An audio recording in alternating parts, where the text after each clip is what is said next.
Take it up.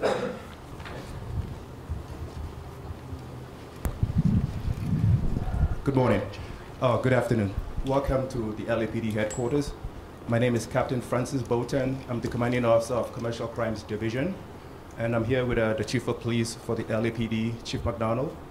We are also here with Chief Gazy from the LA Port Police, and also Chief Hamilton, Chief of Detectives for the LAPD.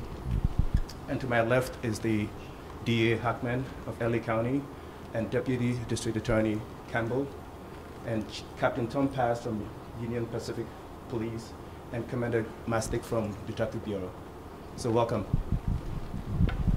Thank you very much, Captain Boateng, and thank you for your team for the work that was done on this case in particular.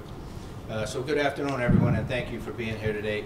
I want to recognize the outstanding work of LAPD's Commercial Crimes Division, Organized Retail and Cargo Theft Unit, as well as our partners at the Union Pacific Police Department and at the Los Angeles Port Police, all who are standing with us here today. On August 14th and 19th, detectives served 2 search warrants at businesses in Montebello and Huntington Park. The investigation targeted DJ General Tool and Wire, identified as a major storefront fencing operation.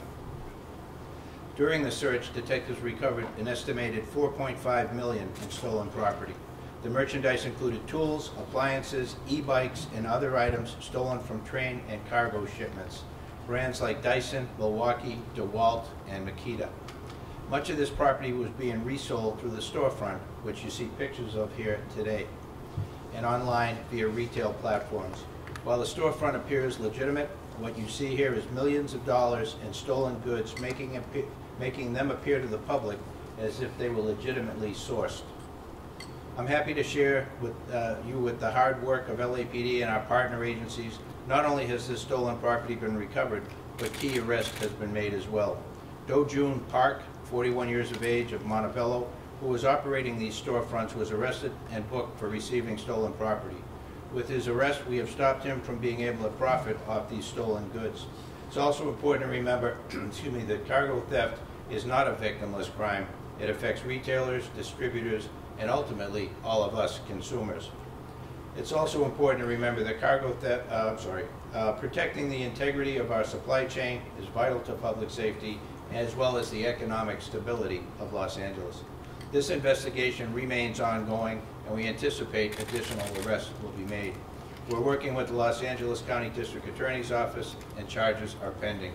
Anyone with information about organized cargo or retail theft is urged to contact LAPD or Crime Stoppers anonymously.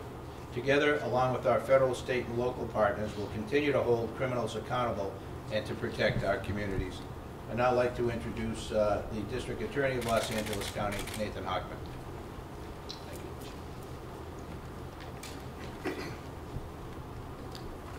So I would like to amplify what actually has occurred today. We have taken down one of the major fencers involving in the cargo theft area, Do Jun Park of Montebello. We are in the process of fully evaluating the crimes that he has committed, and we anticipate charges being brought against him in the not-so-distant future that will involve maximum sentences of years of state prison time. But what I wanted to emphasize was one of the things that Chief McDonald said. That cargo theft is not a victimless crime. While it might seem a little far away on a rail track, what is actually being stolen is stuff that is entering our commerce and affecting real businesses, real employees of those businesses. It is affecting the ability of Los Angeles County to be considered one of the best port cities for people bringing their goods into this country. We do not want anyone to question whether or not you can bring your goods into this country successfully through Los Angeles. Just the opposite. We want to send the opposite message, that if you do bring your goods in through Los Angeles, they will be protected as they work their way from the port onto the trains, onto actual stores across this country. The LAPD did a fantastic job working with the Port Police and Union Pacific Police as well, and they should absolutely be commended. But I want to send an equally important message to the people in the entire vertical hierarchy of cargo theft. you will actually, whether you're the people who actually go out and steal these goods on the railroad lines or at the ports, we're going to come after you. If you go ahead and remember, most of these people, all of these people, when they steal these goods, whether it's a Milwaukee power tool, a Dyson type of vacuum, they're not stealing it to use it. They're stealing it to sell it and make money. So we are going after the fencers. This case is a huge indication of the type of efforts we're going to bring to go after the people fencing this. Mr. Park, as the charges will eventually show, was using a fencing operation in two different forums, online and an actual physical site, where they were able to seize over $4.5 million of goods and counting. So how are we going after the fencers? Well, they in turn sometimes they'll have people come to their store, and very often they're using online marketplaces, Amazon, Facebook, eBay, other different types of online marketplaces. And guess who is watching? Law enforcement. Law enforcement will be watching these marketplaces to find these stolen goods, to then track down the people fencing it, to then track down the people who supplied the stolen goods to the fencers. And we're going to take you all down. Absolutely. That is a promise. It's not a question of if, but when we will take you down. So if you're out there on the tracks right now thinking you can go ahead and rip off Union Pacific or BNSF or any of the railroads, think differently. We're watching you and going to take you down. If you're receiving these stolen goods, look over your shoulder, because the next commissary that you deal with is not going to be an online marketplace, but it'll be a commissary of a jail or a prison. So again, I thank the tremendous work of LAPD, the Port Police, and the Union Pacific Police in making this takedown possible. There's more to come. I'm going to open up for questions one at a time, please. Can you clarify where this was stolen from? Was it stolen from the tracks in the cargo containers on the trains, or was it in the port itself? And I asked that because, a couple years ago, a viral video from Lincoln Heights showed just rampant cargo theft off the trains there from Union Pacific trains. Union Pacific promised to patrol the area more security, more bigger walls, more fences. Did that just push the theft elsewhere, or was it happening there?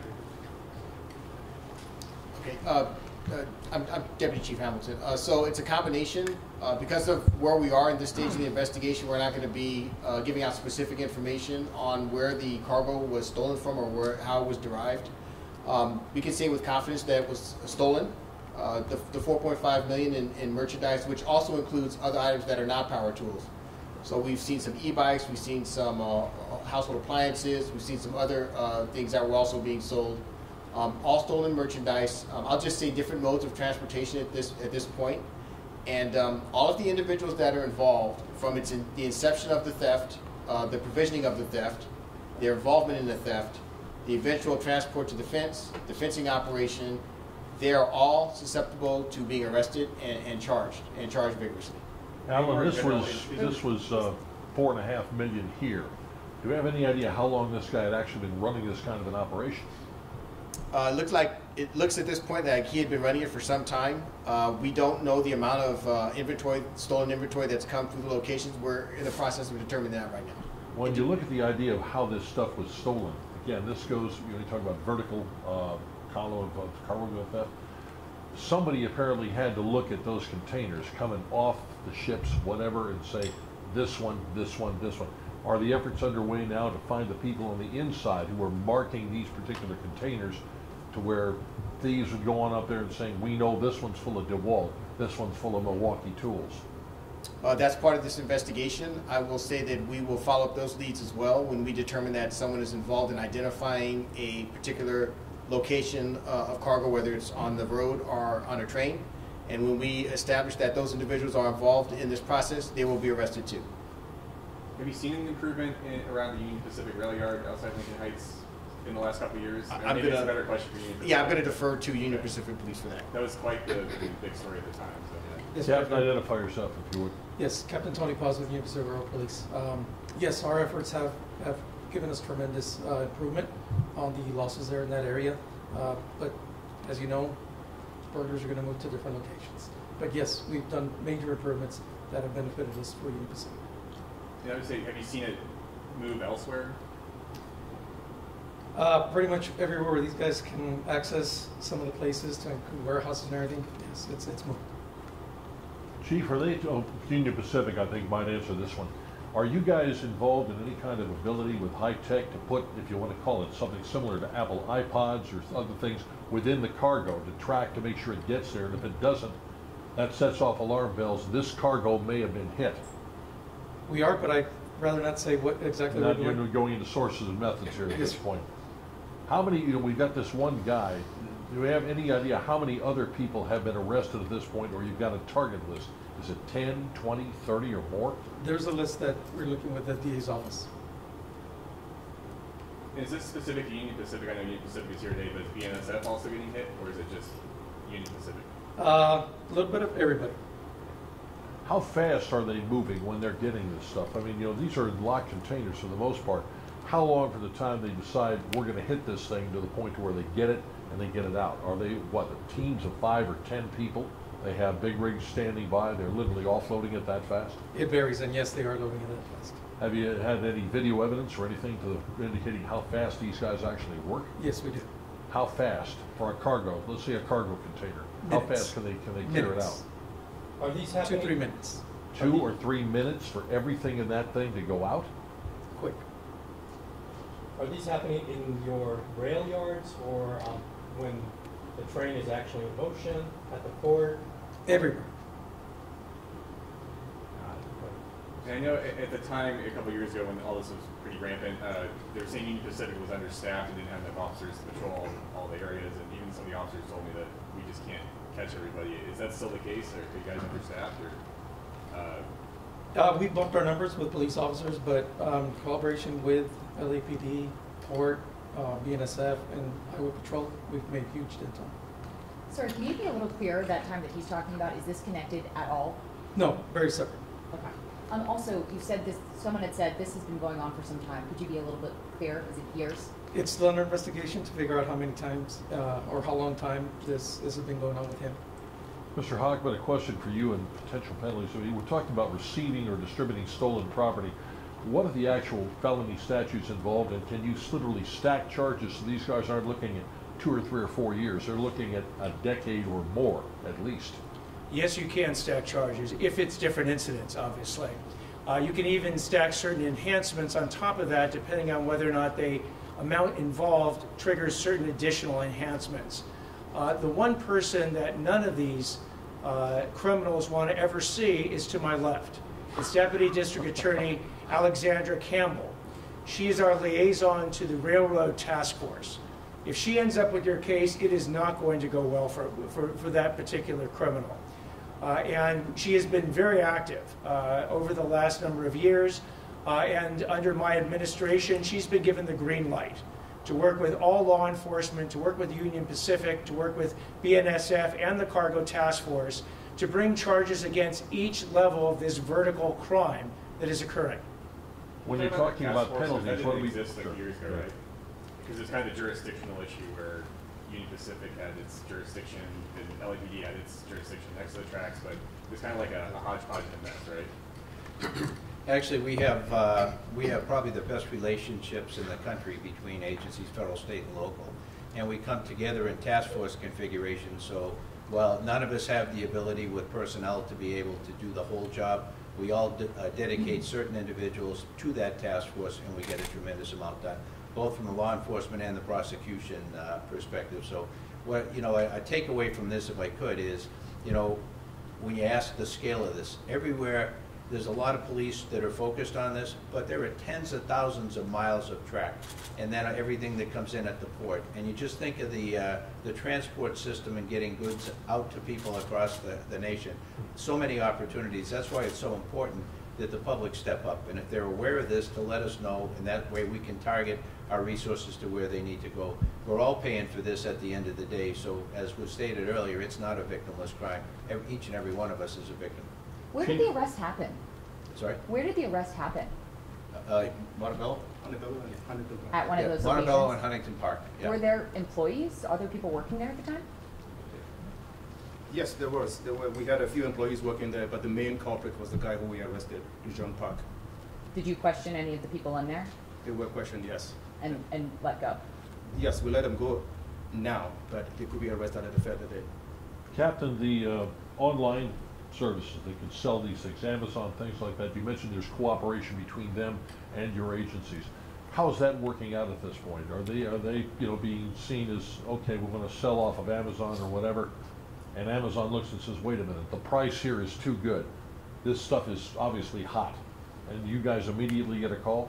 The online platforms have been we're working with them a lot, and sometimes on the online platforms, the prices are similar to what you see on regular online platforms.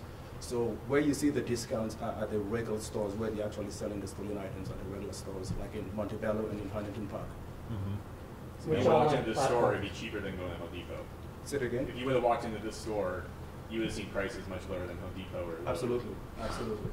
So which online platforms, like eBay, OfferUp? Well, we're working with all the online platforms, so I don't want to identify a specific online platform, but we're working with all of them. So these individuals involved with the theft and the fencing, are they all part of a transnational criminal group? Some of them are. We've had several cases where they've been part of the transnational groups also. So this investigation is going to obviously spread out, and we're going to try and see who else is also involved. Let's do one more question. I think we're good. No more questions. Thanks. Thank you. Thank you. Thank you. Thanks again. Thank you. So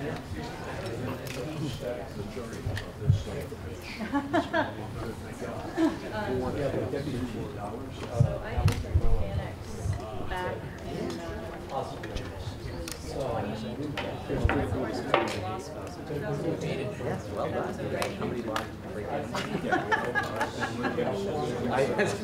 At least not for everyone.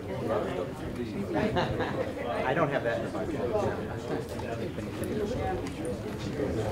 Yeah, he's the guy that was running that warehouse.